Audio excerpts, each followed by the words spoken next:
So today, Ryan works as an aerospace engineer.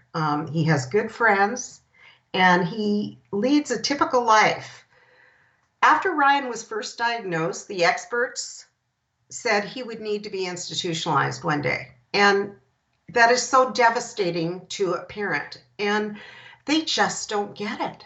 I mean, they really don't get it. And it took me some time to realize that the real truth about autism is that once you help them medically, that's when they're able to learn what they couldn't before. Now, if we had just done the medical without the behavioral and the educational, Ryan wouldn't be okay. If we had just done the ABA without the medical piece, Ryan wouldn't be okay. It takes all of it together. The medical makes it so they can learn. The behavioral and educational catches them up on everything they missed. And a lot of parents, they have this feeling like, oh my God, if my kid would just talk, everything would be okay.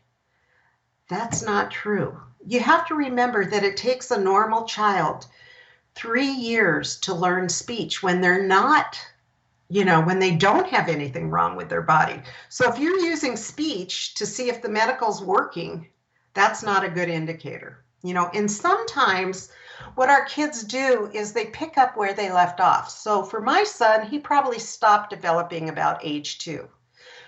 When we started the medical treatment, where we really had it going for a while, he was about 5, okay?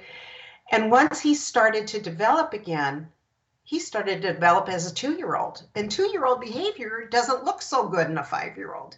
And it looked like he was getting worse when he was actually getting better. So that's another thing I really hope parents will remember, that, our kids are so hard to understand. And, in this book that I wrote called I Know You're in There, Winning Our War Against Autism, it was a war. And it took everything I had to keep going. And sometimes I would wake up and I had nothing left. Okay, I couldn't, I'd work with the kid all day long. Back then we didn't even have internet. So there was nothing out there to help us. And I would work with Ryan all day long and I'd stay up all night reading. And my husband looked at me and he'd say, "You can't do this." And I'd say to him, "I have to. There's nobody else who's gonna." And that's something that parents sometimes wait for someone else to do this for you. No one's going to do this for you. Nobody wants your job. This is the hardest thing I have ever done. And it is so worth it.